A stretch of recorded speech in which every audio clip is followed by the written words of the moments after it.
This is the prompt. Explain what Aristotle says human happiness is and how virtue relates to human happiness.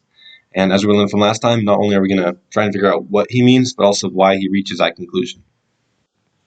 And Aristotle believes that we can get this happiness from three different places. One is like society and other people. And for that, let's read a portion from the book. The obtainment of the good for one man alone is a source of satisfaction, yet to secure it for a nation and for states is nobler and more divine. And then also in his 8th and 9th book, he talks exclusively about friendship and why it's important and how exactly one achieves peak friendship. Now, why would Aristotle believe this? Aristotle was Greek, and the Greek lived in city-states. And the city-state was who you were socially, and exile from a city-state was just not even an option. Next is intellectual virtue, which Aristotle believes can be divided into two separate groups, contemplative and calculative. We'll talk about calculative later, but he believes that the contemplative intellectual virtues are pleasurable within themselves. Like one can think about wisdom and contemplate, and just doing so can make them happy, which is a view that a lot of philosophers hold.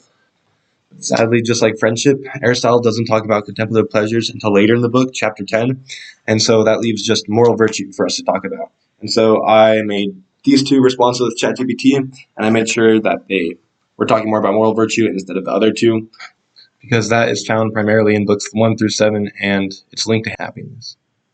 At the beginning of response 1, it goes, Aristotle argues that human happiness, eudaimonia, is the highest good, the ultimate end that which all of our actions aim towards. But that's not very descriptive, and even Aristotle agrees. And so he says, to call happiness the highest good is perhaps a little trite, and a clear account of what is still required. Perhaps this is best done by first ascertaining the proper function of man.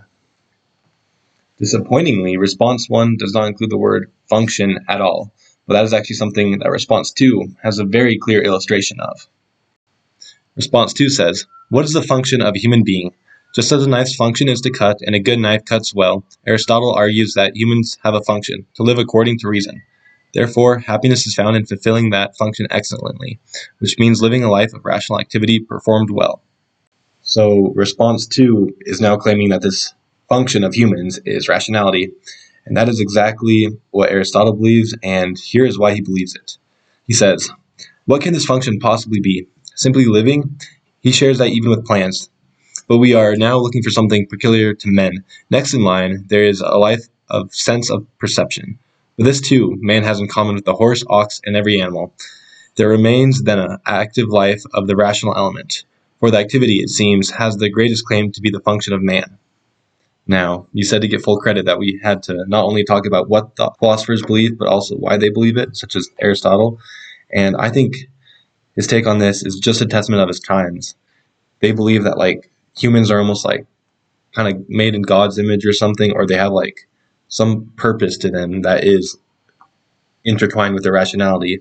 Whereas nowadays, I think that view isn't as strong because we know that we kind of evolved from animals and there isn't anything intrinsically different about us. We just have more rationality than these animals do. So now back to the responses. Now, reason is still very important. Reason is the prerequisite of virtue. And virtue, as these responses define it, is what enables a person to reason and act well, and is what enables excellence in our function. And again, our function is reason. That is pretty much the same that Aristotle has to say about virtue, which is, every virtue or excellence, 1, renders good the thing itself of which it is excellence, and 2, causes it to perform its function well. The virtue or excellence of man, 2, will be a characteristic which makes him a good man. Sweet. Now that we're done with the boring definitions and stuff, we can move on to my interpretation of Aristotle's overarching moral theory and how it all plays together. This will not only allow us to compare the two responses that ChatGPT gave us, but it will also allow us to further understand what exactly he means by a virtue. So let's start off at the top of the circle. And they're all color-coded in rainbow order, so they're nice and easy. So to start off, happiness is fulfilling function. We already talked about that. Remember the knife one from the second ChatGPT response? And then we also talked about the orange one. Human functioning is reasoning. He explained that through animals can't reason, only humans can, so that must be our function. Because animals don't have reason, they can only act in brutishness. But us humans, because we do have reason, have 4 other ways that we can act. And I'm going to explain these 4 ways using the gym as an analogy. So virtue, take Chase Edwards. He loves going to the gym. He loves how he looks when he's nice and shredded, so it's nice and easy for him to go.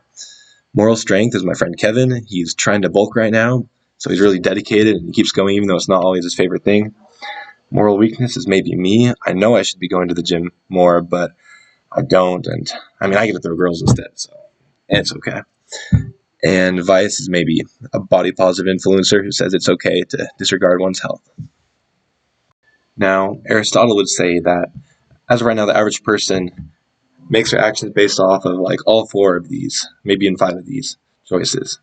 But what we should be striving for is to make all of our choices off of virtue. And we're going to do that by using intellectual virtues, specifically practical wisdom. Now that'll let us almost kind of trick ourselves, but in a good way, into having everything be a virtue. So take, for example, my mom and dad. My dad drinks soda and he knows it's bad for him, but sometimes he drinks it guiltily. Whereas my mom has convinced herself that all the chemicals and processed stuff in soda is so disgusting that she doesn't even look at soda with lust. She just avoids it. Aristotle puts this combination of both moral and intellectual virtue as a man fulfills his proper function only by way of practical wisdom and moral excellence or virtue. Virtue makes us aim at the right target, and practical wisdom makes us use the right means. Now, the next section, blue, is all about habits. And this is quite peculiar for an ethical theory. Take, for example, Kant. Whether or not killing someone is a habit has no way on whether or not killing someone is right or wrong in the first place. But whereas Aristotle's virtue ethics doesn't care as much about the right or wrongness of the action, but more about whether or not a human is fulfilling their function. And of course, a human who has a habit of doing virtuous stuff fulfills their function better than someone who doesn't have a habit of doing virtuous things. And to tie it all together, in Book 1, Chapter 10, Aristotle says, happiness requires completeness in virtue as well as complete lifetime. So then, let's talk about the difference between these 2 newly highlighted responses. So to start off, number 1 has absolutely no red. It says nothing about how the humans have a function, and that function is what gives us happiness. But 1 does have a lot of orange. It does a good job of describing how humans are rational. Other living things aren't, which is definitely something that I like. Both responses give us a difference between moral virtues and intellectual virtues, but I will say, whereas response 1 just mentions how we get them, I do think response 2 does a better job of actually saying what they are and how they're used. I think that response 1 is better at both of the blues, so both explaining that intellectual virtue helps with moral virtues, and that having these virtues is a lifelong activity consistently, whereas response 2 just kind of says living a life or life lived instead of actually giving that the life habit kind of thing.